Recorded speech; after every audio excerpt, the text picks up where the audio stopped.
Start with the prayers.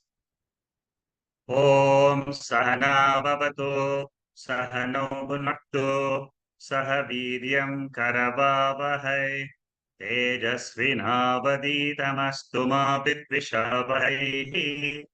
Om Shanti Shanti Shanti.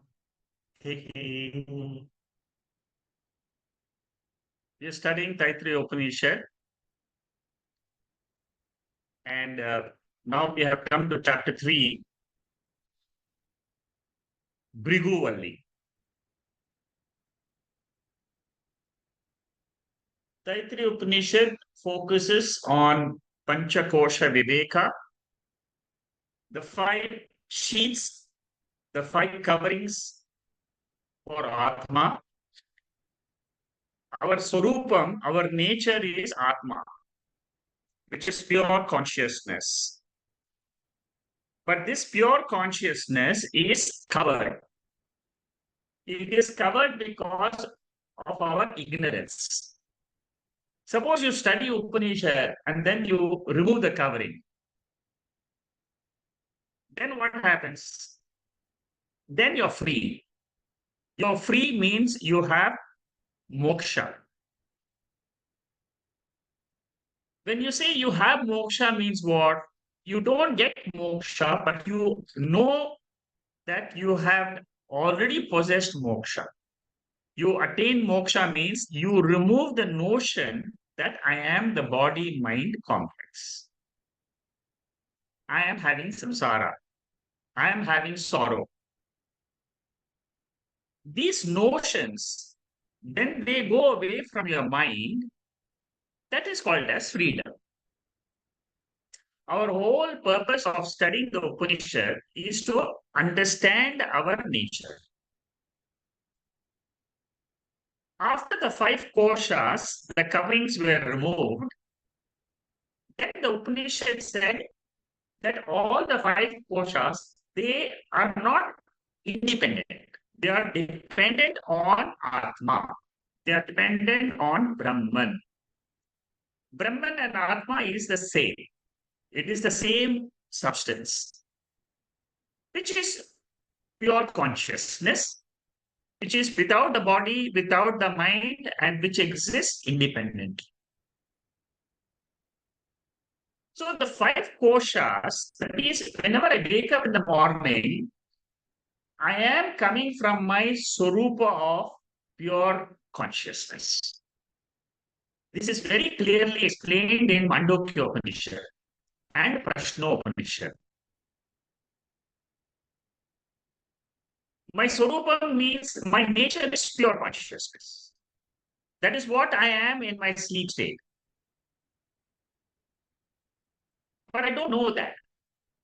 I don't know. Even now it is the same. My nature is still the same. My nature is just consciousness. If I know this, I'm free from the body. And the mind as me. See, today our problem is we consider this body mind is the reality. There is nothing beyond this, and there's nothing beyond the world. Then we ask the question, is there anything in the world? Is this life and death of the body? Is this the only thing which is there in the world?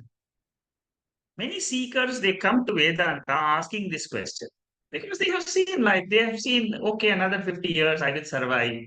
And then what will happen to me? I will just have either happiness or sadness in my life. It is always a pendulum. It goes up and down, never steady. It is not all the time happy. It is not all the time sorrow. That is the nature of our life. Only when you come to Vedanta and you make an inquiry, then we come to understand our real nature. Now we have started third chapter. So in the second chapter, the nature of Atma was discussed as the Jagat Karanam. This is a very important point you should note in Taittriya Upanishad. What is the definition of my real nature? My real nature happens to be pure consciousness, and that pure consciousness is the cause of this universe, cause of experience of this universe. Universe is existing, but I am experiencing it. That consciousness is the cause. In Priguvalli, the third chapter, the same essence is being described. We are studying the mudras of Priguvalli, and where we are going to study what is the nature of this body, and how I can understand this art.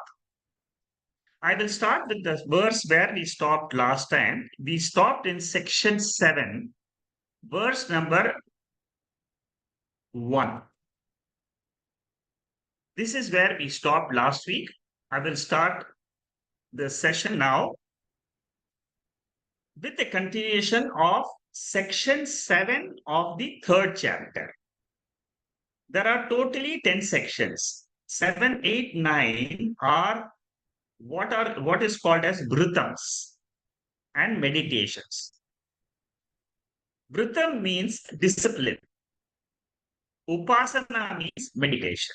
So in 7, 8, and 9, we are going to discuss what are the types of meditations which are possible, which is done. Why do we do this meditation and vrutams? The reason is some people have got obstacles in their mind. We don't know, these are all unseen obstacles. They are not able to realize their nature. For a jnani who has understood his Atma Swarupam, he doesn't need the Vritam and Upasana. Like fasting, like going to pilgrimage or japam. These are all different types of disciplines, spiritual disciplines one follows. For a ajnani who can't get the knowledge because of some unseen obstacles, these disciplines are prescribed. In every Upanishad, at the end of the Upanishad, they always prescribe such disciplines and meditations. Every Upanishad, Mandukya Upanishad, Prashna Upanishad, Mundaka Upanishad.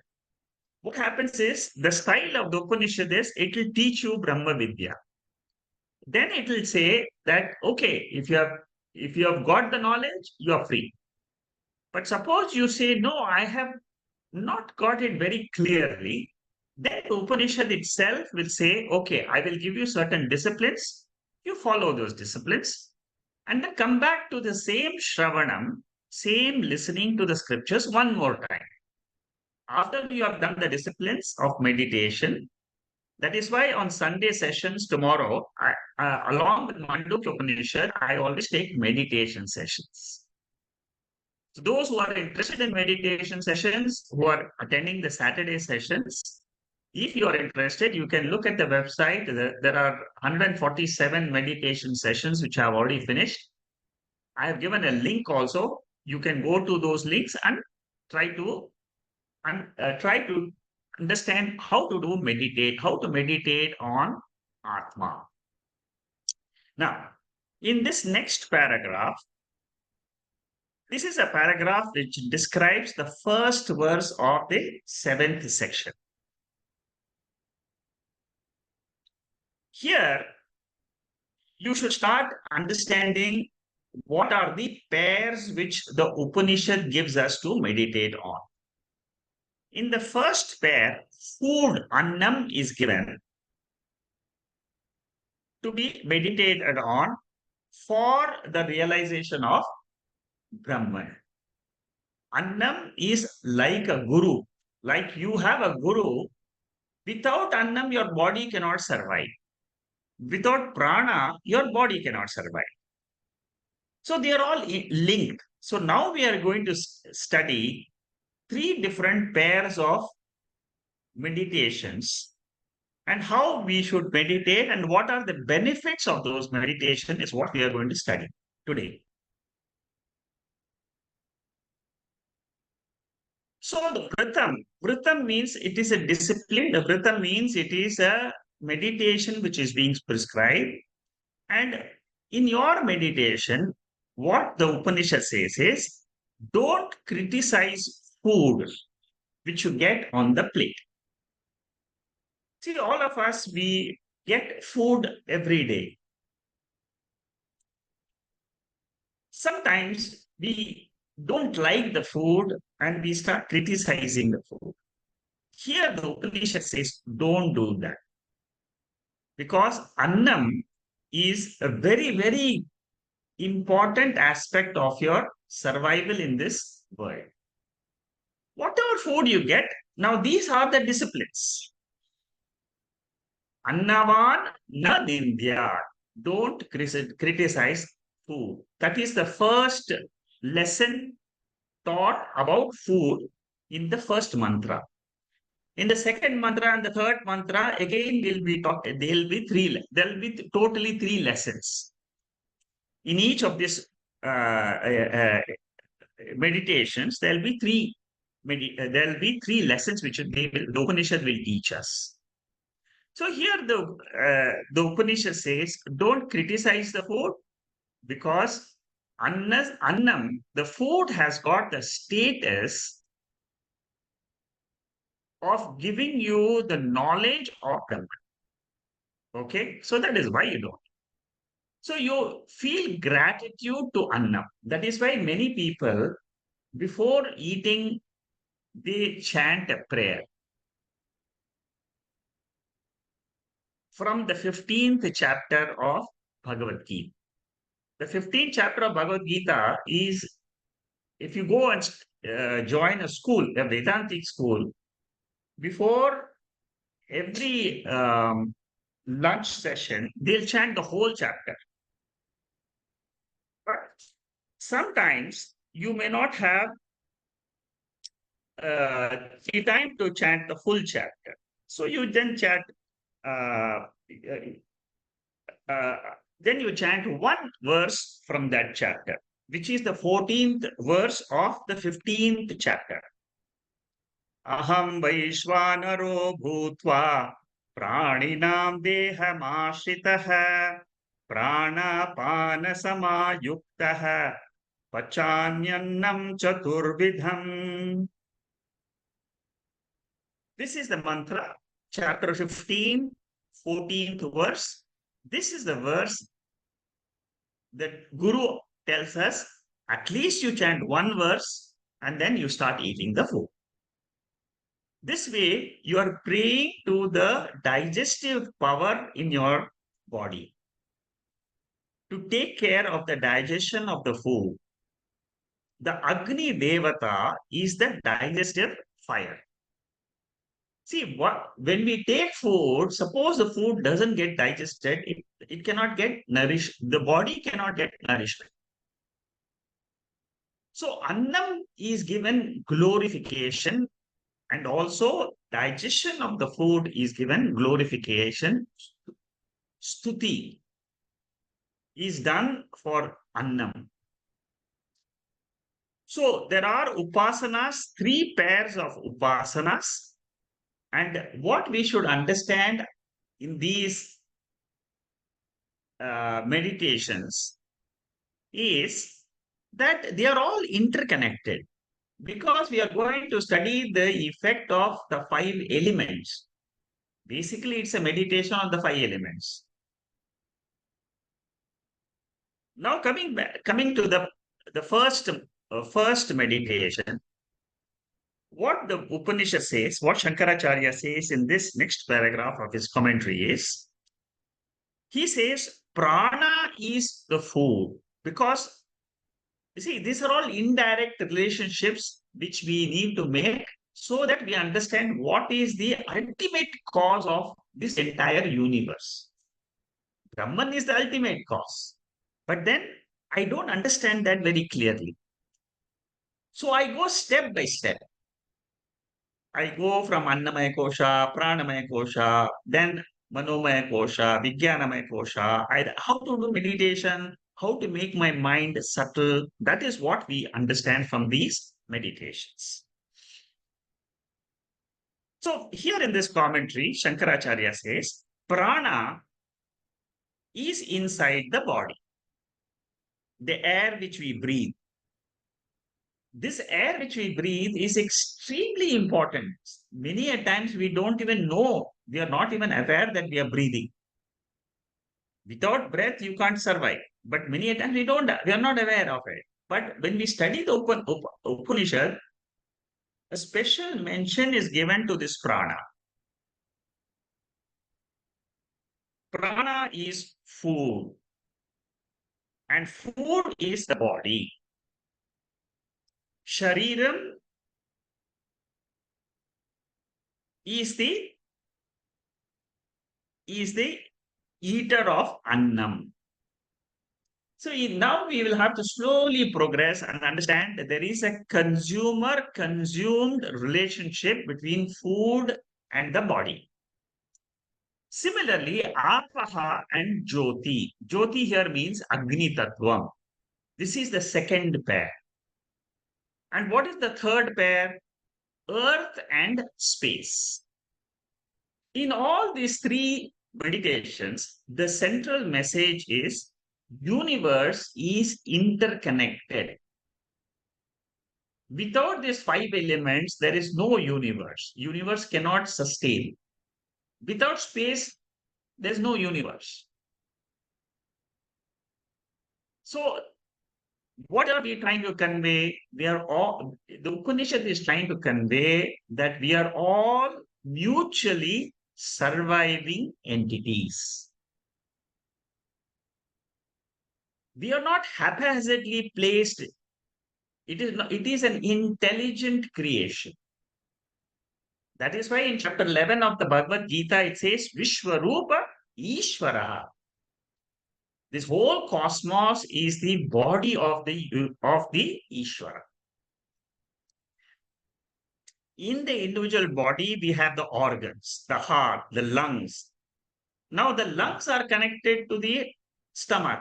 The stomach is connected to the brain. Brain is connected to the hands and legs and the eyes. They are all mutually dependent. Body is taken as one entity with many parts. Similarly, universe is one entity. That is what we should keep in mind when we do meditation. Meditation is just not just sitting down quietly, just closing your eyes. No, you should bring thoughts about the world and see how meditation is done in Taittriya Bashyam. Follow this. So the first message is Annam is Shariram. The second message is Prana is like Annam. It is the Shakti, Prana Shakti, which keeps the body alive. So Prana is also compared to Annam. Like food, the body depends on food. Similarly, body depends on Prana.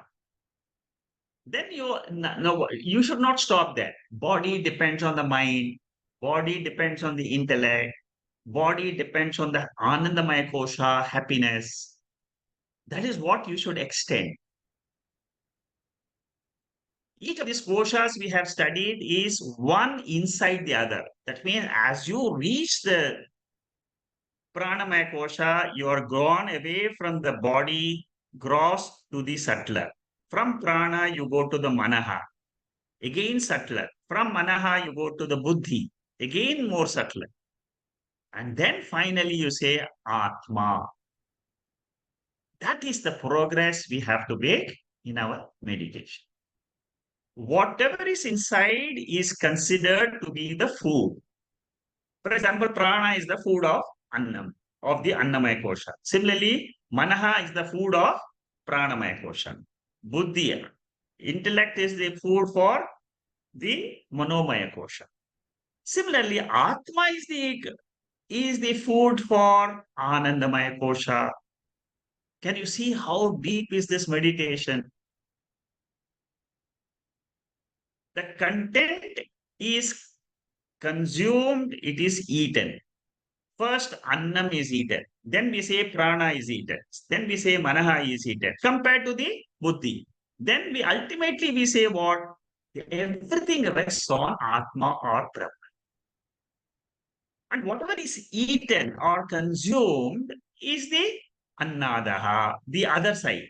So there is one content and there is a container. There is a body container and there is a food which is the content. There is a prana which is the content. Now, from another angle, in the next paragraph, Shankaracharya says, body is annam and prana is the eater. How does the prana become the eater? Shankaracharya himself explains this. The body is established for the survival of the body. You need prana. Therefore, prana is supposed to be is what makes the body survive. Prana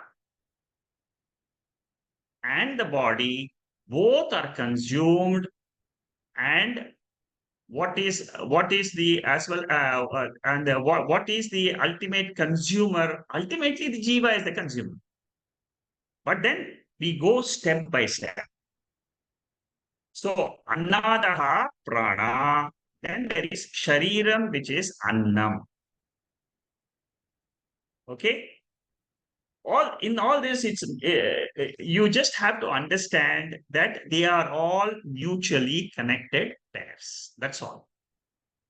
Meditation, these slides may look a little bit big and small, and you have to understand what is consumer, consumed, and supporter, supported, and all that. But ultimately, when you close your eyes and you meditate on food and say, my body depends on food, my body depends on pranaha, therefore, I leave my body and I go one step ahead and say prana is important. Annamaya and pranamaya must exist together to function, to make the body function. If prana quits the body, annamaya cannot exist. So the annamaya, the gross body, is the outer covering of Atma. That is what the Upanishad wants to get into. Ultimately, it wants to say, drop your identification as the external body. But how do we do it? Slowly we go in deeper inside one by one. First, you go to the pranamaya and then we go to the other. So Upasaka understands the dependence of Annamaya and Pranamaya. Okay? There is a lot of discussion and commentary of Shankaracharya from the 7th section till the 10th section. The 10th section has got 6 mantras.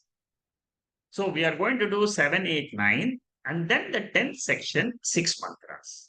So 6 plus 3, 9 mantras are there. For these 9 mantras, there are 200 slides which are there. It may take us another 5, 6 sessions for us to complete Taittriya Upanishad. Minimum. Okay, there are 200 slides. So slowly we'll try to understand. I will give you the gist behind these mantras and the commentary. If you read the commentary on your own also, you'll be able to understand. They are fairly simple. The one who recognizes the annam as the eaten as well as the eater, then what happens to him? He understands the principle behind Annamaya and Pranamaya. And then once he understands this principle, what happens to him? What the Upanishad says is, it gives you the benefit. What is the benefit? He becomes the possessor of food. He never has a problem of getting food in his entire life. Abundance of food here means not only the food which we eat, it means all types of that. See, whenever we do meditation, the Upanishads promises us there is a material benefit and also spiritual benefit. Material benefit is what is being described here. The benefit he will have a well established life, healthy life, prosperous life. Okay, so this is the end of the seventh section. Now we go to the eighth section of the chapter 3. Here again, we will be talking about, I told you, 7, 8, and 9. These three are meditation chapters. So the previous section we saw was Annam, food, prana, how prana and the body, how we have to meditate on those three. Now here in this next section, and the lesson there was don't criticize food. Now here the second lesson is don't reject any food. This is a vow. Vow means you take a oath. You take a it's a will. Use your will to decide. I will not reject any food. You see, these are all very. Maybe your grandmother might have taught you these things in at home. That don't reject food, don't criticize food. Whatever comes, you take. And the next lesson we will see in the next session, in the next section. Now here, the digestive fire is the eater. Just now I chanted the mantra from the 14th mantra of the 15th chapter. Aham Vaishvanaro Bhutva Praninam Dehamashitaha. That is what is the principle behind in this eighth section. Here, we are talking about the digestive fire, which is the eater of the food which you are taking. That digestive fire is dependent on water. So, the principle to meditate in the eighth section is food is there. For the food to be digested, we need the fire principle. For the fire principle, you need water. You need to consume water so that it can keep the fire, the temperature in your body at a correct temperature. Suppose you develop fever. Why is it? Because of the imbalance between the fire and the water element in your body. Annam is dependent on the fire principle for digestion. Whoever meditates on this principle, he becomes the possessor and enjoyer of the food. Here, the benefit the Upanishad says is he enjoys the food which he takes. See, many times you may just gulp down all the food without even knowing what you have eaten. But here, the food one who consumes, one who meditates on this type of uh, discipline, he enjoys the food which he takes. He becomes great through the progeny, cattle, and spiritual effulgence. He gets fame. See, many times we see people have got fame in the society, but we don't know why and what behind is that fame. Sometimes it is some meditations they may have done in the previous jannas. Okay. Now, what is Shankaracharya writes in this? This is the Bhashyam. So here he says, don't discard the food which comes to your table. These are very strict disciplines you have to follow.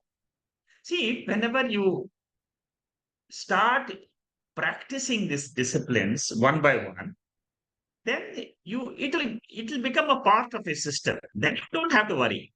Anytime you get food, you will be happy. Just chant a simple prayer, oh Lord. Many people I have seen, they chant a simple prayer and then they start eating. This gives them great satisfaction. You're showing your gratitude to the Lord who has brought that food on your table. So water, fire, and the food are all interconnected. What is served on the plate is consumed reverentially.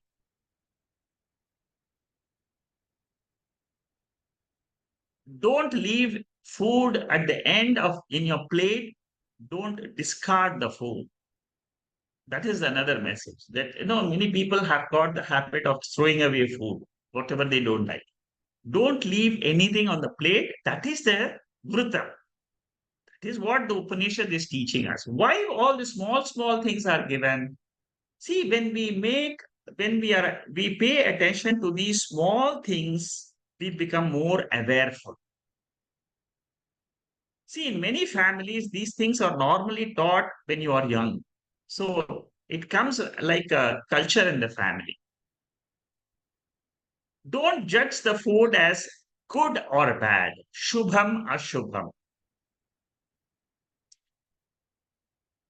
Bhagavad Gita has this verse, second chapter, 38th verse. Sukha dukkhe same kritva abhala jaya jayo tatho yuddhaya yujjasva naivam papam vipapsasi. Here, Lord Krishna teaches Arjuna that you be samam in pleasure and pain, gain and loss, victory and defeat. And then you engage in the battle of your life. See, he taught Arjuna, go and fight the battle, face the battle. Whatever comes to you, you have to just to do your duty and go forward. That's all. Whether in our life, what happens every day, whenever we have a new day, you just use this formula, Lord Krishna's formula of life. In your life, you may get some days you will have pleasure, some days you'll have pain, some days are mixed. Some days you make money, some days you lose money. So, some days somebody insults you. In some days, people glorify you. Some days you feel I'm defeated today. Everybody is criticizing me. Some place you feel, oh, the whole world is praising me. In all this, what should be your attitude towards life? You say sama. Sama means what? In all this, keep your mind balanced. Don't be overexcited. Don't be over sad. That is what is the teaching of Bhagavad Gita. Very beautiful. It's one of the most important practical examples, practical verses in the Bhagavad Gita. This 38th verse of chapter 2. The same thing is said here in Taittriya Upanishad. Whatever reverence you are giving, give you treat the food with reverence. All your worldly experience also you treat with reverence. Whatever comes, that's what is the principle behind it. Accept both birth and death. Accept it equally because that is the law of nature. You can't change it. Nobody in the entire past can change this law. Nobody in future can change this law. So why should you spend so much time behind this birth and death, thinking about having over anxiety about it? Just let it happen. As it happens, it happens. That's it. Let the life continue. Live your life well without anxiety. All these are all benefits. You see how the meditation is connected with your samatvam in life. Apaha and Jyoti is the topic in the 8th Anuvaka. Okay. What is the topic? Water is important for the maintenance of fire, Agni Tattvam in the body. So that is why doctors recommend drink a lot of water so that you can keep the heat in the body under control. Food is the annam, the fire or agni is the eater, annadayaha. So this is a principle. Water is dependent on fire and fire is dependent on water.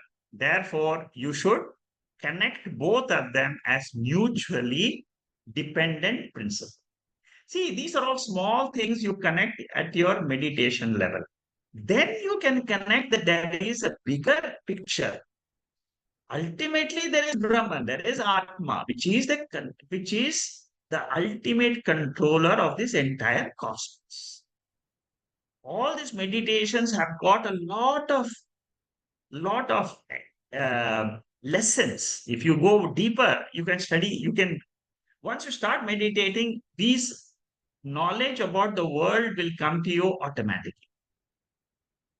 Okay, so this is what the eighth Anuvaka talks about. The next Anuvaka is the third pair, Akasha and Prithvi. These are the two. These are the two pairs which we take for meditation. Now, here, what is the discipline? Here, the Upanishad says you procure plenty of food and you distribute plenty of food. Do a lot of annadanam in your life. That is the message. See, there are three messages they gave us. Don't criticize the food. Pay referential attitude to the food. Grow plenty of food. Do annadanam. These are all, it will give you benefits. The benefits are the same, like what was mentioned before. You will become famous, you will grow with plenty of wealth, you will grow spiritually also through this meditation. The meditation is the benefit is the same in almost all the three meditations. The benefit is the same. You meditate on water and fire previously. Now you talk about Prithvi and space. This is the third pair, which is the ninth section. So I'm just summarizing here. Seventh one, the lesson was don't judge the food good or bad. Okay. Eighth section, we said that uh, don't waste the food. Now here we say grow more food and distribute. Look more food to distribute, to share, produce in abundance. See, we all live in modern societies where we are not the farmers. We don't grow food. So here, what it means is, what you can do is you can give dhanam to people who want to grow food and who want to feed people. That prospect is available to us. Okay.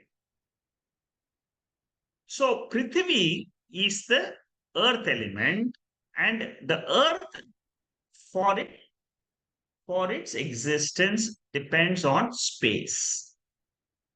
Without space, there is no world. This is what is the meditation. So, what are you going to meditate? You are going to meditate on space. See how initially from the food itself you go to the prana. From the prana, you said you go to the fire element. From the fire element, you go to the water element. From the water element, now you are going to the prithvi. And then the last element which was left out is the space. All this meditation is to show that the world is mutually dependent. Without teacher, without students, that teacher doesn't get his title of teacher or being a teacher. So student and teachers, they're all dependent. Similarly, everything in the world is dependent principle For the entire cosmos, Brahman is the ultimate cause. That is what is the final meditation that we will be discussing in the next section. The 10th section, which has got 6 mantras, there we will be talking about the aikyam between the Jivatma and Paramatma. So the upasanas, what have we discussed so far? We have said Anna, food and Prana, seventh one. In the 8th section, Jalam and Agni. In the 9th section, Prithvi and Akasha.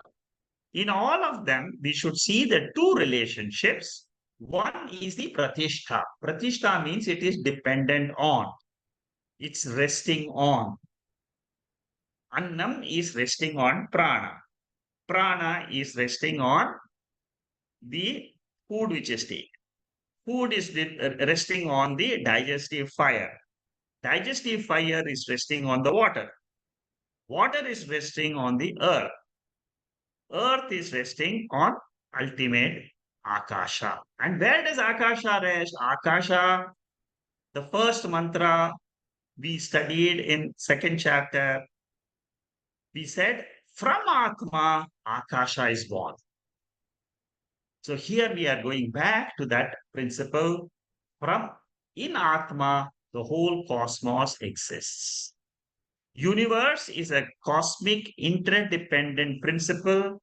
Therefore, it is called as Vishwarupa Ishvara. See, now you can see why in Bhagavad Gita chapter 11 is called as Vishwarupa Ishvara. Because it is interdependent world. Ishvara is the controller, God is the controller of this entire universe, and whatever we see in the universe is nothing but Ishvara. And Ishvara has got two forms. One is the formed Ishvara, and another is the formless Ishvara. Formless Ishvara is called as Brahman. Formed Ishvara is called as the world. So, from the formed Ishvara, from the formed world, now you can go to the formless Ishvara, which is called as Brahman. So this ends the 9th section. Annam na nindya, annam na parichakshita, annam bahu kurvita. These are the 3 vratas. Annam na nindya means don't criticize food. Annam na parichakshita means don't reject food. Annam bahu kurvita means grow and distribute food. Okay, very beautiful sections for us. When we do the study, there are so many things which we learn on the side. These are all the beautiful sections of Taittriya Upanishad. When you study the Bhashyam, you get into the depth of all this. Now we are entering into the last volume, which is the last section of Bhrigu, which is the 10th Anuvaka. In my notes, in the website, I have got 8 volumes.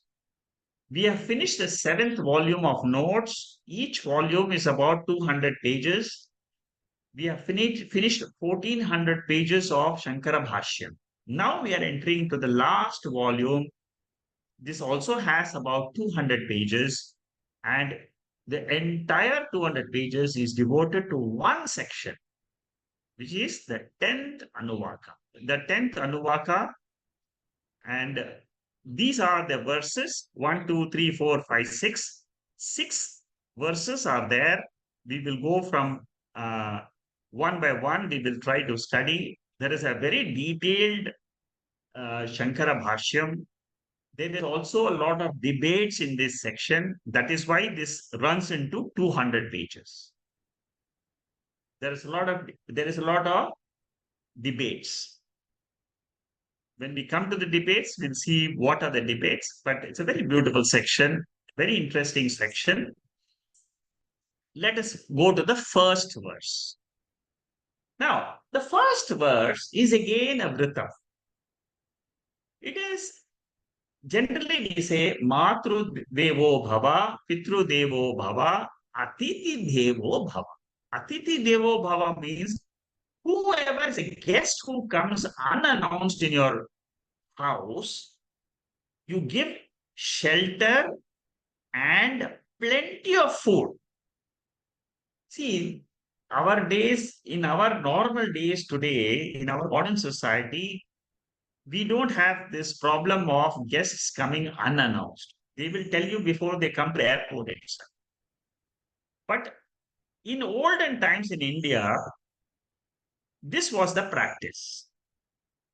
Generally, people will just come into your house and ask for some food and shelter for a couple of days because they are going on a yatra. They are going on a pilgrimage. So they will just knock on your door and then they'll ask you for some food and will just say, can I lie down outside for about 2 hours? Then what the householder does is he gives them some food and drinks and he says, okay, you are my guest for the today. Unannounced guest is treated like a god in the olden society. So here the mantra says that you give plenty of food to him, give him the drink, whatever he needs, and give him shelter for a few days and serve him with respect. That is the final. One who does upasana on earth and space, now he is told that you treat the guests who come to your house. In the Sikshavali, which we did cover in the first chapter of Taittiriya Upanishad, there was a mention about Panchamaha Yajna. The first chapter is also talking about disciplines, mainly disciplines of how you can purify your mind. One of the best in the older days, the yajna means the spirit of giving, helping, reverential attitude towards devas. Devas, we have basically here we talk about Pancha Maha Yajna. I will tell you in short what is this Pancha Maha Yajna. The first yajna is Deva Yajna. Deva Yajna means that the puja which we do at home, you glorify the devata so that they can look after you, they can bless you. Pitru Devo Bhava. Pitru means your ancestors. That the shraddha which you do at home is a yajna. It is a debt which you are giving back to the Pitrus. Manushya yajna. Manushya yajna is what this Upanishad is dealing with. It is called as feeding the poor, feeding the guests who come to your house, helping the people who are in distress. By doing this, you are growing spiritually. Then the fourth one is Bhuta Yajna. Bhuta Yajna means to the Panchabhutas, the environmental factors. Surya Namaskar. That's one of the ways in which you glorify the sun god. Then last one is Pashu Yajna. That means you feed cows, birds. So, some birds, some people they keep food outside the house for the birds every day. Even in India, you see it today also. As soon as the food is cooked, they take a small portion and keep it outside the house so that the crows can come and eat. The crows are representatives of the past jivas. So when you feed them, it is those jivas who will bless you in your house. Very big scientific. There is a big scientific background to all this Panchamaha Yajna. In the Bhagavad Gita also we study this in the fourth, fifth chapters. Matru Devo Bhava, Pitru Devo Bhava, Acharya Devo Bhava. Acharya means the teacher who teaches you the Brahma Vidya. you help them. Atiti Devo Bhava. Help the guests who come unannounced. See, the thing is, somebody who comes unannounced, he is the one who really needs help. So, in this particular section, Atithi Puja Annadanam, that is what is focused here. So, Shankaracharya says that um, allowing people to stay overnight in your house, people who are going on pilgrimage, in the olden days, food was not sold in those days, it was always donated. So, donating food, Annadanam, is considered one of the best yajnas which you can follow as a discipline. Many people, even today, they give money for feeding the poor. In India, that's very, very common. Okay, there are other things which are mentioned here, which I'm not going line by line, but if you read them, these these explanations on this section are fairly simple. You can read them. Now, these are the vritams and meditations followed by the olden people in Jnani Grihastha. That means people who were Jnanis and they were continuing their life. They are the ones who did these type of uh, disciplines and upasanas as a way of life. Okay, these are again, this is Annadanam done by forefathers. We must also produce, cook, and share. Produce more. Produce more means what? You earn more wealth, share that wealth with others. Uh, this will give you purity of mind. Okay. Here, in the next paragraph, Shankaracharya talks about how the food should be cooked and ready to be served to the guests. See, he goes into very big detail here. You treat them well, don't insult them. That is what here he says. You start doing dhanam at a young age itself. When you do that, what happens? In the next janma, in the next birth, you will get plenty of food right from your young age. See, there are some people who, even in today's society, they say, no, I don't have food to eat. Some people, there is some background to that. As you do, others will reciprocate also to you. So when you are in need of something, some people will come to help you. These are all, that is why I said it is a interconnected world. You help somebody, somebody will help you when you are in need of them. So serving the food in the best manner means what? You give them good food. Don't give them half-cooked food and leftover food which has been left yesterday. Don't give them that. Give them freshly cooked food. That's what is here. And give food with respect. See, whenever you give a donation to somebody, don't treat the other person disrespectfully. Treat him as if you are endowed to give that donation to him. It is not that he has come, but you are obliged to give him. So sometimes they say sannyasis have done dhanam in the previous janma. That is why they get good food in the current janma as diksha. Whatever you deposit in your bank by way of your punyam, merits, that is what you get back. That is what it says in this Shankaracharya's Bhashyam. In the old age also, you will be having people around you who can help you if you have done these Panchamaha Yajnas in your life. As you treat your parents, you will be treated by your children. That is another beautiful lesson which Shankaracharya mentions here.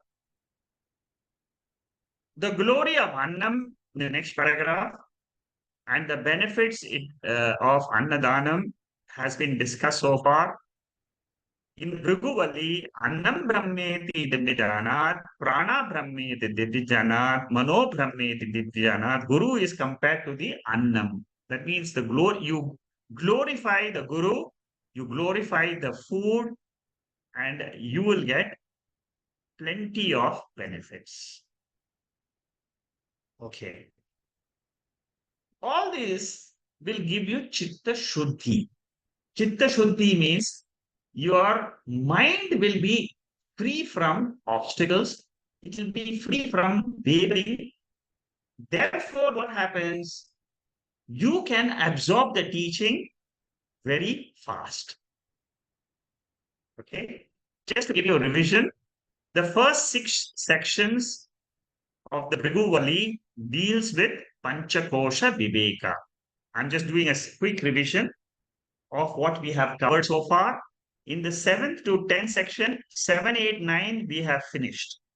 The 10th one talks about upasanas, sadhanas, and Ishvara upasana. Now, why does the Upanishad talk about meditation after teaching Brahma Vidya? It is because some students have not had the Brahma experience in themselves. For a jnani, there is no relevance for sadhanas. Jnana karma, upasana, or samuchya jnana karma are not meant for jnanis. They are meant for ajnanis. Therefore, this section is for the students who have not got the Brahma Vidya, but who are trying to still get the Brahma Vidya and cleaning up their mind, purifying their mind. They are becoming an adhikari. You see, they are not adhikari today because they don't have sadhana chatushtaya sampanna. We have done this in Tattvabodha. So for those students who are not qualified today, maybe Viveka is missing, maybe Vairagyam is missing, maybe Mumukshutvam is missing, maybe Sadhana Chatushtayam is missing. These are the 4 fundamental qualifications. When you do this upasanas and vratams, your mind will get purified, and then you will get the glory of this knowledge which is called as Brahma Vidya. Okay.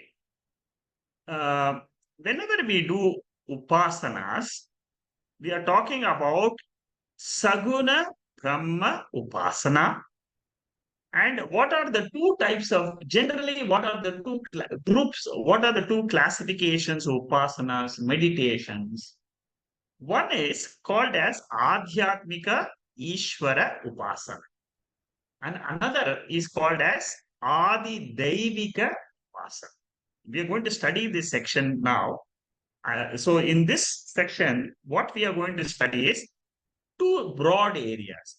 Adhyatmika means what? It is that Ishvara, that God principle, how he affects my body, my organs, my mind. That is one type of upasana. The second type of upasana is there are natural devatas which control this universe. They also contribute to my living. So by meditating on Varuna, Surya, Yama devatas, I invoke the blessings of the Ishvara. Ishvara is limitless. Ishvara is limitless means his powers are limitless. But the devatas have got only small powers. For example, Agni Devata, Surya Devata, they have small powers. Now, when we do the meditation for our own benefit, It is called as Sakama Upasana. Suppose I want wealth, suppose I want children. These are all called as Sakama Upasana. I want good body, good limbs, good health. So Adi Devika Upasana, Adhyatmika Upasana, they will help me from the Sakama point of view. Nishkama means what? For spiritual benefit. Spiritual benefit means I will get a guru, I will get jnana, and I will get moksha. Okay. So these are all side benefits of following disciplines and following meditations. Here, the next section, the second section, I told you there are 6 sections. One section we have finished. The second section, it says, one should meditate on Brahman not only as Brahman, but also on the in his own faculties. You see, this is what I called as Adhyatmika. Meditating on the speech, meditating on the prana shakti in the body, activities in the hands and the feet, and the other organs. So that is what is said in the second section. Okay, Adhyatmika meditation. See how Shankaracharya so beautifully explains to us how Taittiriya Upanishad should be studied, how the third section is being to be studied, how the disciplines have to be followed. So when you see and read these paragraphs of Shankaracharya's commentary, you will go into the depth of the Upanishads. That is the beauty of these commentaries of studying the Bhashyam. So in this section, the second verse, in the section 10, I told you there are six verses. In the second verse, we are discussing how Adhyatmika Upasana can be done. You meditate on your body connected to Ishvara. Okay, that is how you do this meditation. By doing this meditation, what happens? You preserve everything which you have acquired in life. That is the benefit which is mentioned in this mantra. Suppose you have bought a house, you maintain the house, you preserve the house. Rakshana, protect whatever you have acquired. That is what is the benefit of this second type of upasana. Kathopanishad also says the same benefit which is said in the Taittiriya Upanishad. When you take care of the guests, this is the mantra which talks about how when you take care of the of your guests, then you yourself will get plenty of wealth. When you see, generally they say when you donate, say $100, you will get $300, $500. That's what it said. It's said in the scriptures. So when you meditate on your tongue, on the speech, you meditate on the devata which is connected with your speech. So then what will happen? You will speak good words, sweet words. You will not criticize people. You will live in a harmony in your family. Then what happens? That Brahman exists in your family as Shema. Shema means what? Mangalam. You get Yoga Shema. Yoga means acquiring, Shema means protecting. You not only acquire, but you also can protect whatever you have acquired. That is what is said by Shankaracharya in this paragraph of meditating on Adhyatmika component. See, these are all indirect benefits. what is the meditation? Meditation is that Brahman is in charge of my prana. That Brahman is in charge of my organs functioning well in this body. When you meditate on this, you will get these benefits. That is what is said by Shankaracharya. Shama means preservation. Uh, these are simple, you can understand. Uh,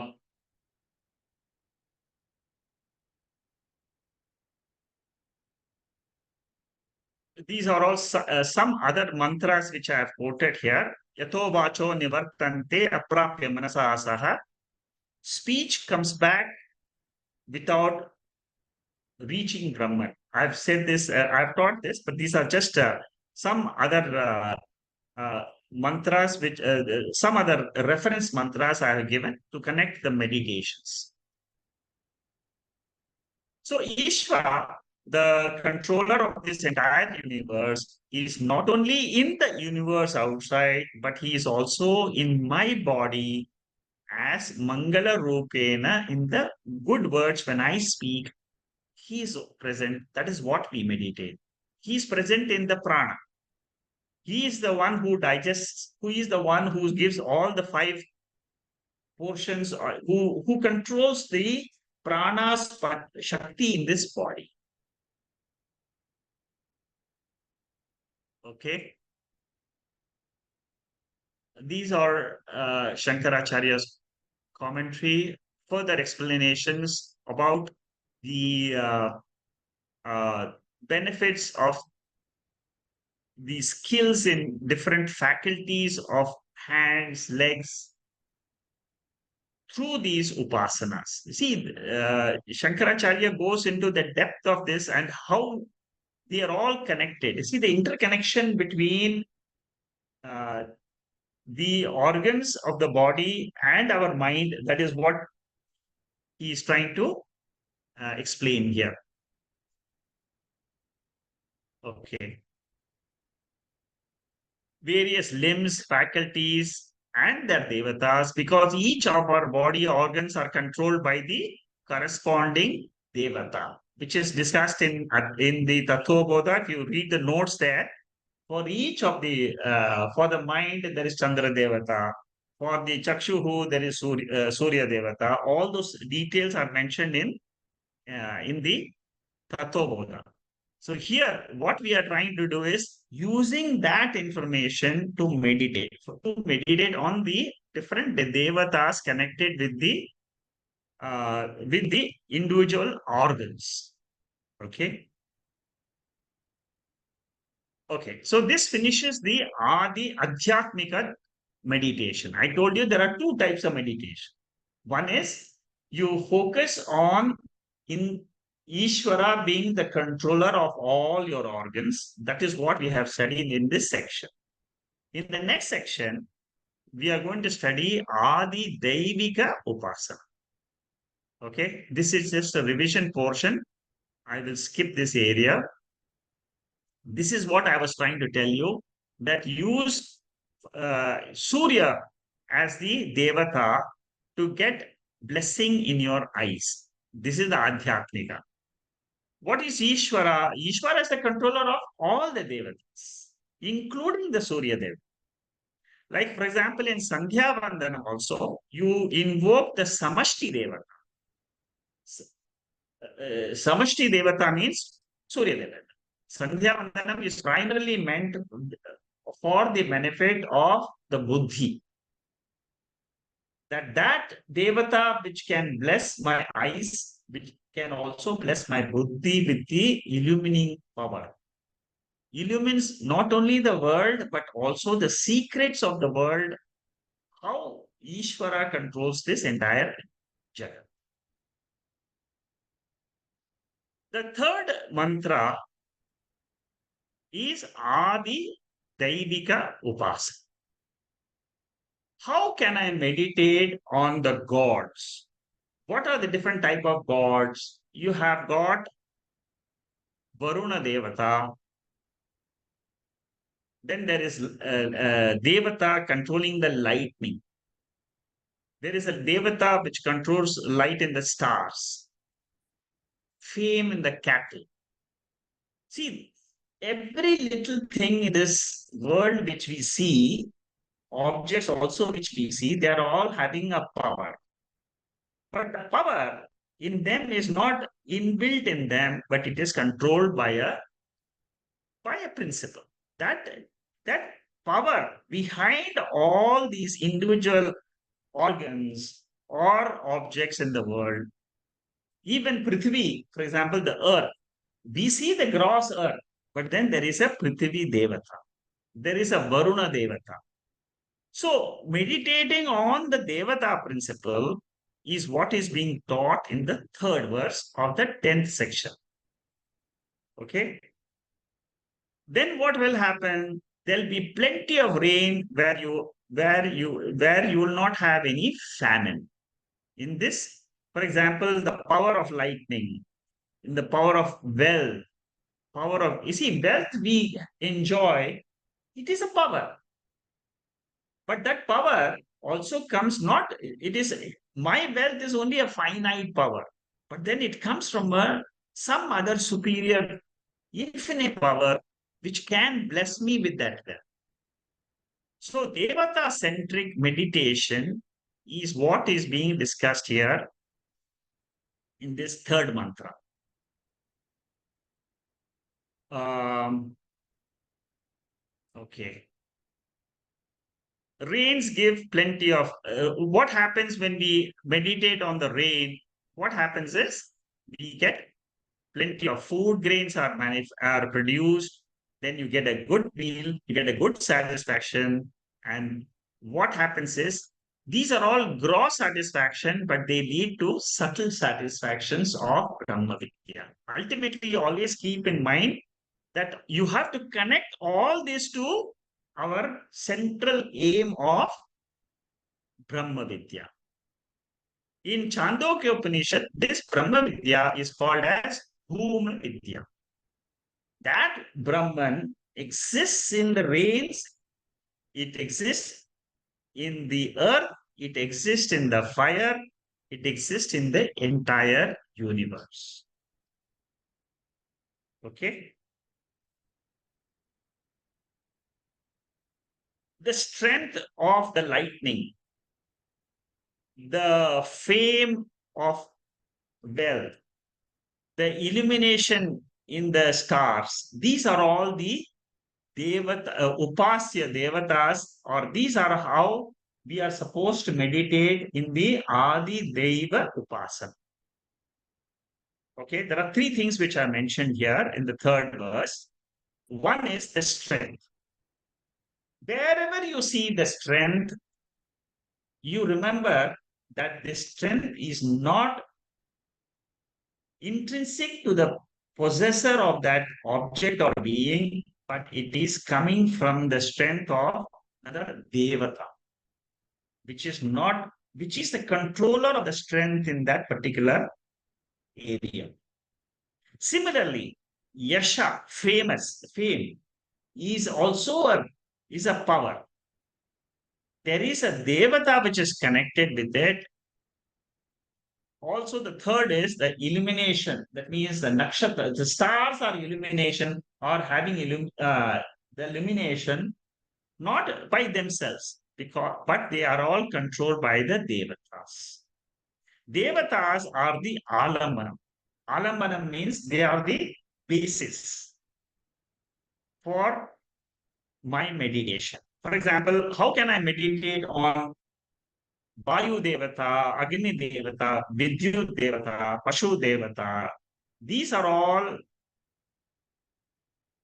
upasanas which can which is called as Adi Deva upasanas. In the previous section, we saw how the different organs they have the powers and how they are all connected with the devatas. Okay. Now, in our scriptures, they say that there are rins, rinas. Rinas means debts. which we have to pay to our forefathers or we have to pay back to our society. So by doing these type of meditations, what happens is some of these debts are removed from us.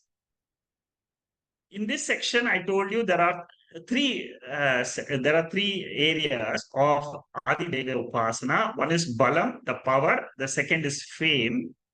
Now, how we can meditate? There is an example given. For example, there is an electricity. One power which controls the mic gives us the sound. Another same power gives a rotation in a fan. Same power cools the fridge. And the same power, electric power, is used in grinding, in our grinders. So similarly, there is one power which is Brahman. That power is getting distributed to different devatas, and ultimately from those devatas we can get benefits. Okay, this is the background information about Adi Daiva Upasana. See, today our whole session has been basically dealt with all types of meditations. Adi, Adhyatmika, two broad areas. One is Adhyatmika, another is Adi Daivika. In the Adi Daivika, there are three sections. One is the power, second is the fame, which is what we are doing here. How you can get fame by meditations. Fame, Jyoti Rupena, that means you meditate on the third meditation, which is the Upanishad teaches us is how by meditating on the illuminating principle behind the stars, we can get brilliance in our intellect, radiance. Some people you see they have got radiance, effulgence. This effulgence and radiance may come mainly because either of their upasanas or sometimes because of the chanting of Gayatri Mantra.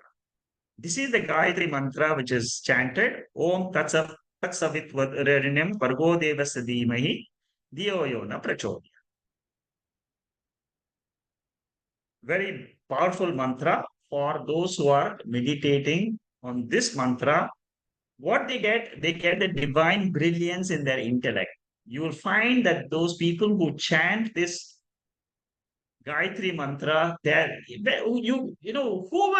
whoever meditates, whoever chants, they will get a brilliance in their intellect. What is the benefit of that brilliance? They will come to study Bhagavad Gita, they will come to study the Upanishad, and they will make themselves free from rebirth. No more birth for them. Freedom from rebirth, freedom from samsara is called as Jivan Mukti or Moksha. Okay. Okay, these are the Rinams I was talking to you about. Pitru Rinam, Rishi Rinam, Devata Rinams. Okay. Rinam means debts. These are all believed in the Indian religious concept that when you are born, you do certain rituals, you do certain meditations to get rid of these rinams. You become your antakarna becomes free. Your mind becomes free from obstacles. These are the benefits of the meditations in the scriptures. Brahma Sutra is a text which we do after the study of Upanishads. This is the first mantra of Brahma Sutra. Athato Brahma Jignasa. Now you enter into the deliberation of Brahman. Brahma Sutra is a text of 555 sutras like this. Like this one sentence, you will have 500 sentences. This is the basis of the Advaita Vedanta. These sutras written by Vyasacharya is the basis on which our whole Advaita philosophy is based. So Vyasacharya is the author of this Brahma Sutra, and here the first sutra itself says, now after gaining this spiritually oriented mind, now you deliberate on the truth behind the entire universe. See, you will get sadhana chatushtaya sampatti. Sadhana chatushtaya sampatti is one of the mental qualities of becoming an adhikari. If you have this, if you have removed your debts, what Shankaracharya says is you will be free to come to the study of Upanishads. Some people, they come, they leave also because of some problems, obstacles in their mind.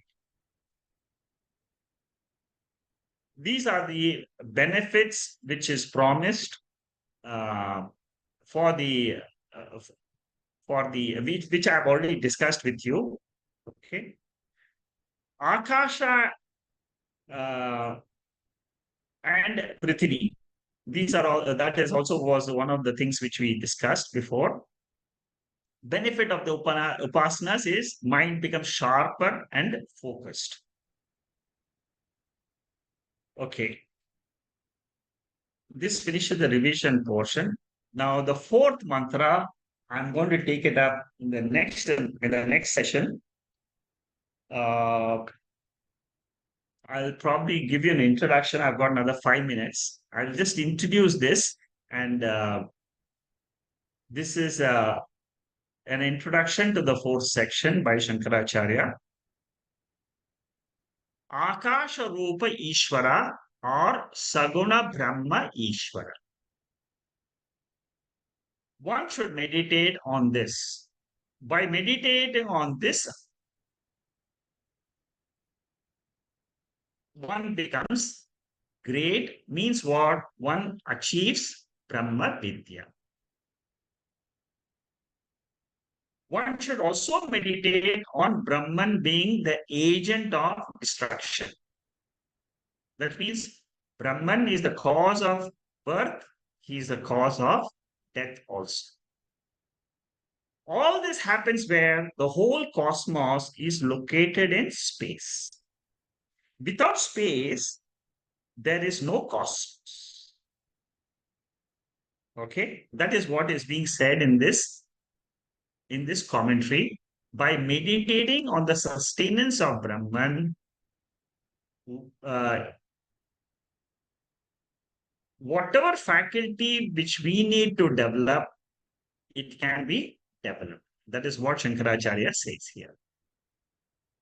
As you meditate on Ishvara, endowed with different attributes, you will also get those attributes in yourself. In Akasha, cosmos is accommodated. Sarvam Brahma Upanishadam Maham Mama Nirakuryam Mama Brahma Nirakaro.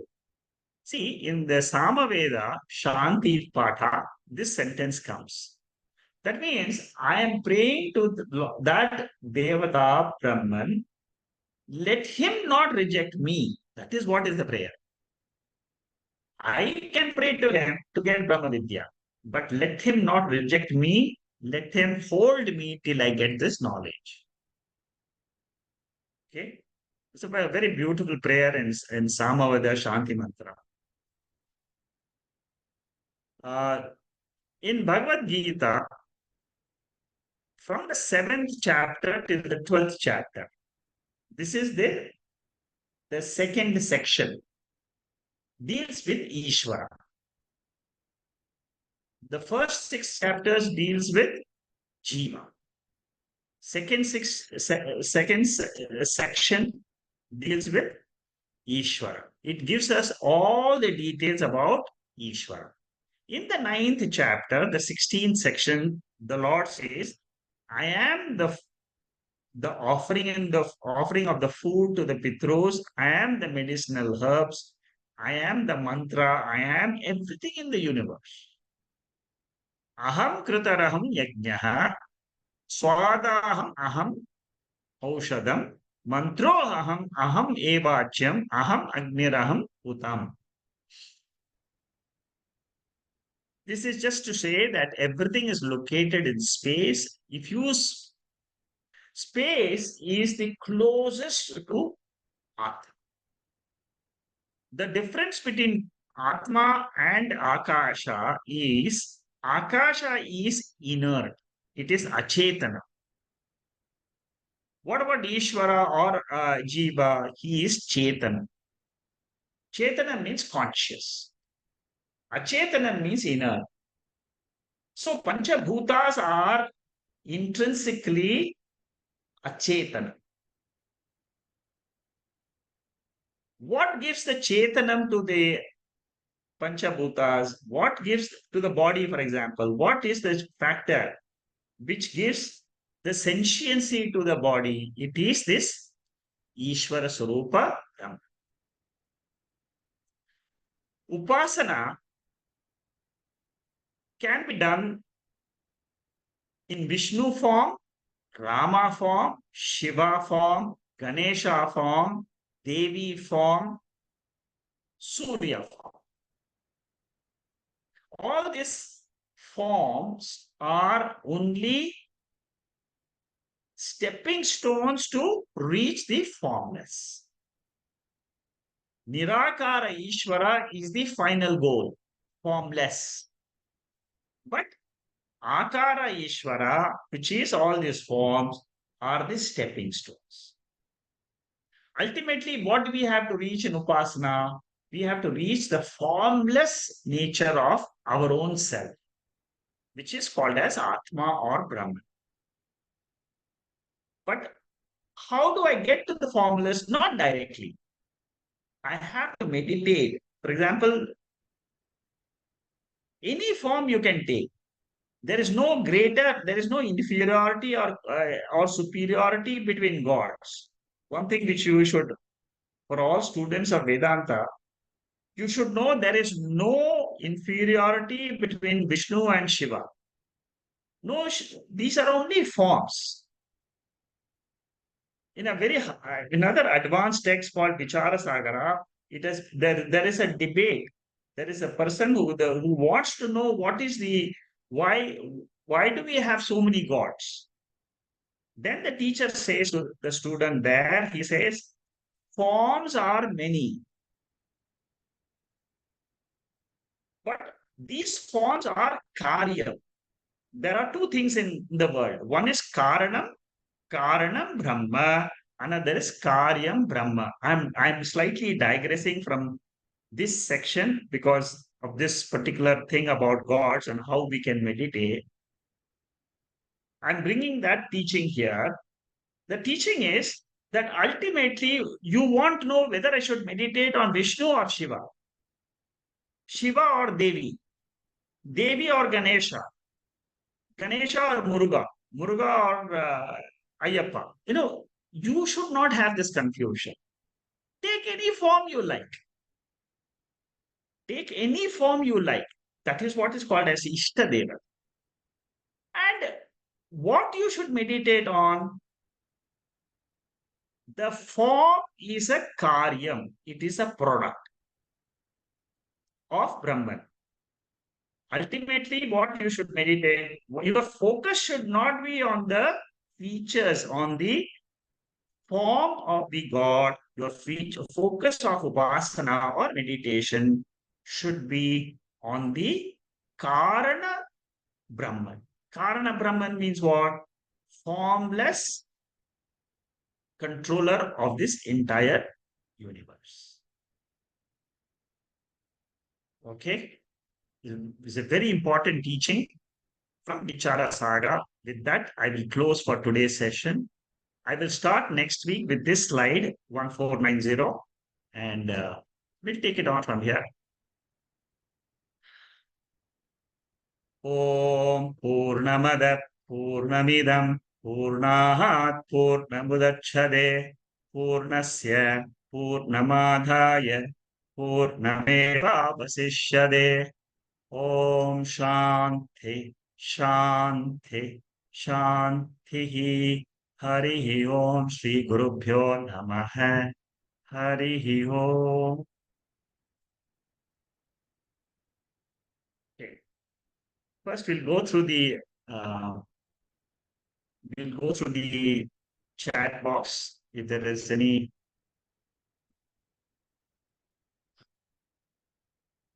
Manikandan is asking how these upasanas are helping us to transcend from Annamaya to Anandamaya. In the ninth Anuvaka, Annamaya to Pranamaya was focused. In the tenth Anuvaka, many areas were covered.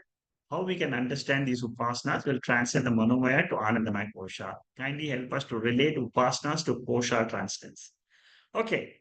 See, the Upanishad mainly talked about only Annamaya, Pranamaya. But we have to extend it to Manomaya, Vijnanamaya, Anandamaya, and then finally to Brahman. Your question is very valid. You are asking how I should move from these, how should I move from all this to the final Atma? See, what you should do is, you know the five questions. The way you should say is, one, all these five koshas, they all belong to one entity, I. It is I, which is the pure consciousness without the body, without the mind. Because that is my real nature. That is my ultimate teaching from the Upanishad, which I have to gather. Body, which I see, is incidental. It is there in the Jagrat Avastha, in the sleep state. My body is not there, but I am there. In the sleep state, this is a bit that is why attending the Mandukya Upanishad is very important. Okay, coming back to your question, when you grow, the way you should meditate is, I drop the gross layer first, which is the outer body. The outer body is dependent on food. This you should remember very clearly. Our scriptures say that the body, shariran, depends on food and water. Suppose you stop taking food, you will not survive. Body, if you stop taking food and the water, your body will not survive. Now, the body also depends on prana shakti. Apart from the food, body depends on prana. So, prana is the inner content of the Annamaya Kosha. First, listen to this, because if you understand the principle, then each of this following layer will be very easy. Prana, body is in the prana. Okay. Then what the Upanishad says, your prana also is dependent on your mind, which is the subtler, more subtler than the prana. Annamaya, pranamaya, manomaya. Without the manomaya, you cannot have the pranamaya and the annamaya. Because manomaya is interior to prana. Without the vijnanamaya, manomaya cannot exist.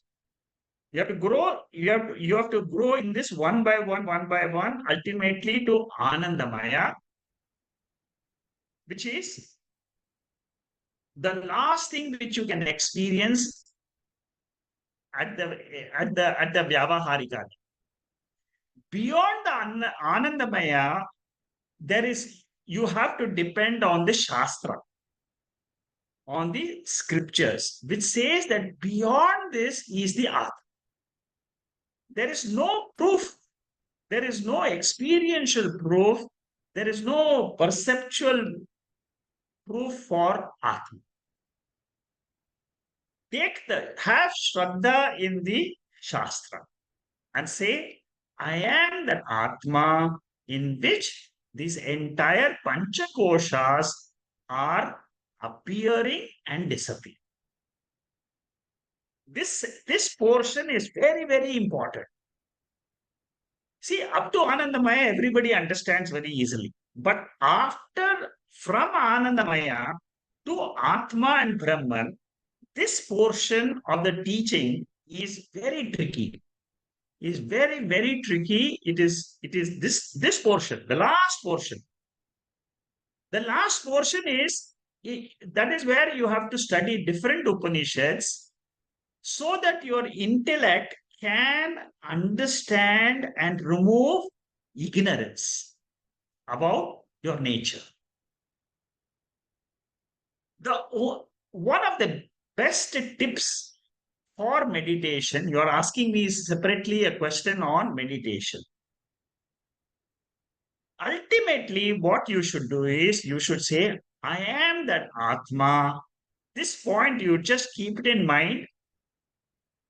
Think about it. Meditate on this. What is the point? The point is this Atma is the ultimate cause of this entire universe. You may not believe it, but have Shraddha in the scriptures. And you keep meditating on this. You will remove all your Pancha Koshas, all the Pancha Koshas will be gone. At some time in your life, you will realize this truth as the final truth. Okay, very deep question. Up to this level, I can go today, but as you keep listening to the scriptures, you will be able to go a little bit more deeper. Manikandan, you have any other remark on this?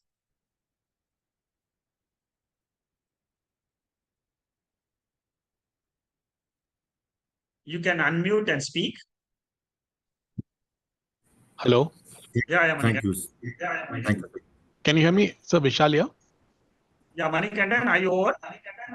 Yes, thank you, Segarji. I have one more point. Can you go hear? ahead. Can you hear? Yeah, I can hear. Just I want to reconfirm that the 10th Anuvaka, the Upasana is totally different from this Annamaya to the Anandamaya Upasana. No, it is different. It is different. Yeah. The structure of meditation in the third chapter is not like you go from the Annamaya to Anandamaya and then finally. It is not that. The structure here is it talks about space and earth. That is the third section. The second section is water and fire. First section is these are the only three pairs in the Taittriya Upanishad in the third chapter. But what your question is related to the second chapter. In the second chapter, you can do that type of upasana. Okay. Thank you, sir. Actually, I got confused because it stops until the prana. Yeah, it After is not that. suddenly It is not that. No, you are right. It is not that you are going to go from the one kosha to the other kosha. What I'm explaining to you is how you can meditate based on the second chapter. The third chapter is got three pairs for upasana. That's all. Okay. And then it will talk about in the tenth, it will talk about Sayashtayam Purushe, and then it will talk about Aikyam between Jiva and Paramatma and all that. It is not the way you are discussing. Thank you, sir. Thanks a lot. Thank you. Thank you very much. Yeah, Vishal, you had a question? Yes, sir. This is with regards to the 5 koshas only. So a little bit confusion, sir, if you can. So we understand that when you go from one kosh to another, it becomes subtler and subtler.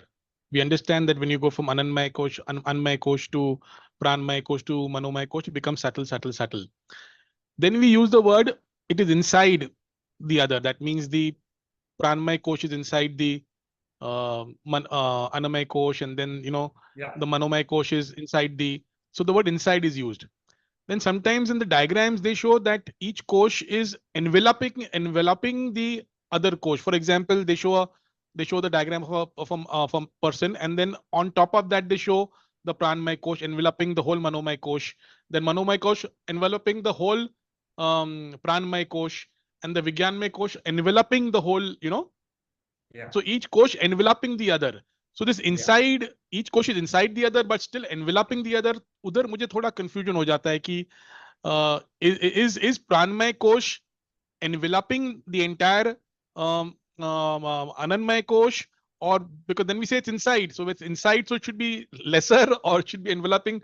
I don't know whether I can explain my question, but there is little bit maybe play of words.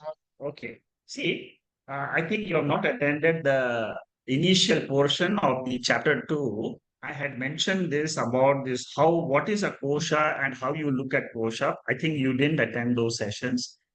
Yes, I'll sir. explain Yes, sir, to you.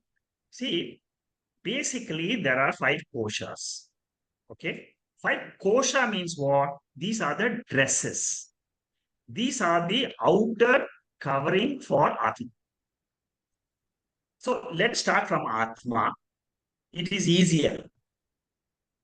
Yes, Or sir. if you want, let us start from the gross. See, in these two aspects, the most important thing you should remember is you're moving from grosser to subtler.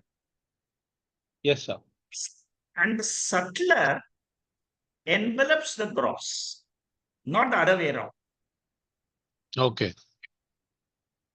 Subtler envelops the gross. The gross doesn't envelop the subtler. Right. So remove that mistake which you have been making in your question itself. Right, sir. Always the subtler envelops the gross. Pranamaya is it covers the Annamaya. That means the outer shirt which you wear let us say, suppose you are wearing overcoat. The overcoat is the Annamaya kosha. Right. Inside the overcoat, you are wearing a coat. That is the pranamaya. Inside that coat, you are wearing a shirt. That shirt is manomaya.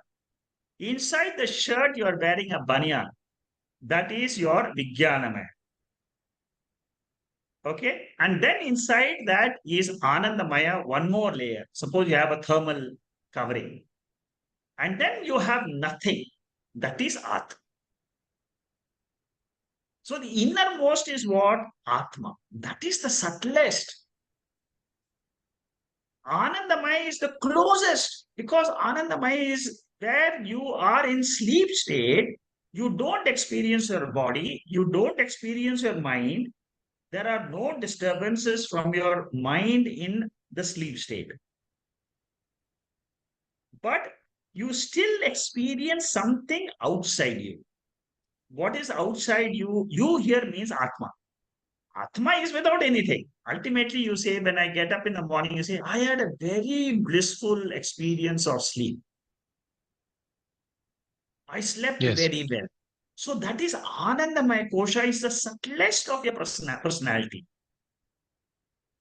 But there is one thing which is beyond that personality of Anandamaya, that is Atma.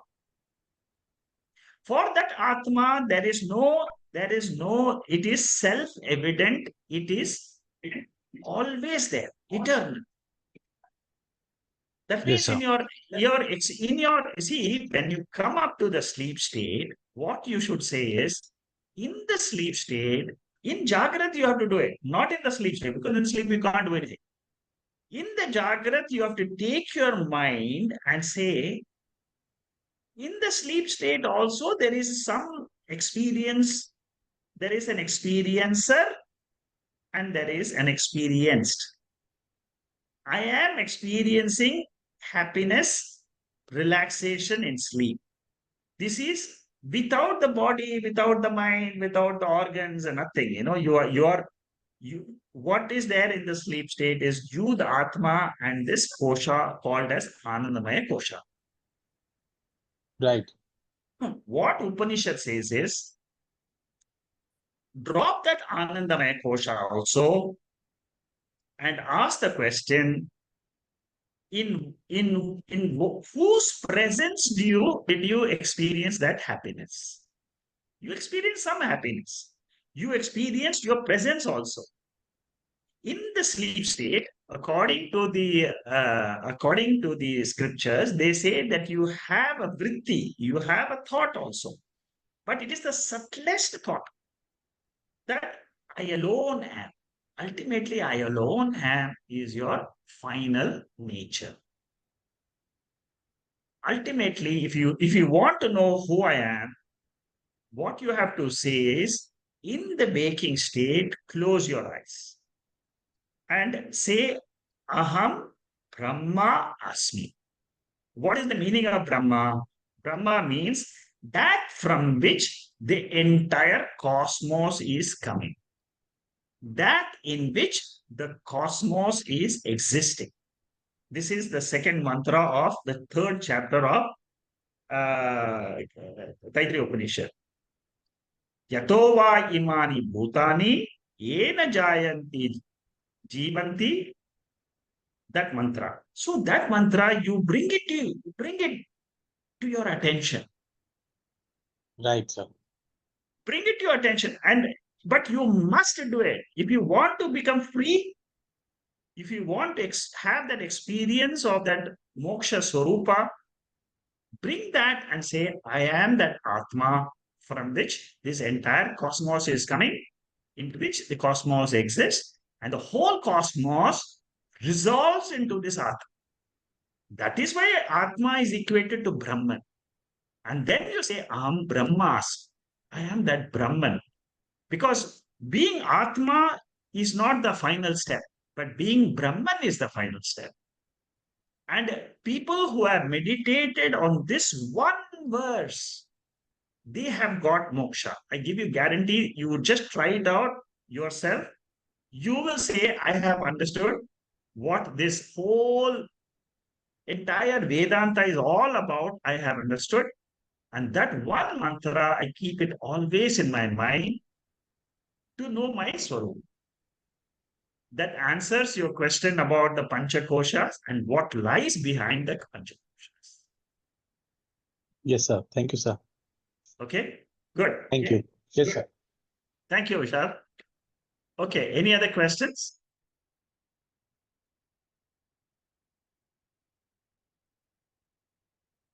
Okay, if there are no other questions, we'll stop here.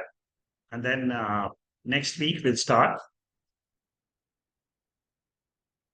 We'll continue the Taittriya Upanishad, and let's see how we go forward. After Taittriya Upanishad, I have not decided what I'll be doing. I'll let you know. I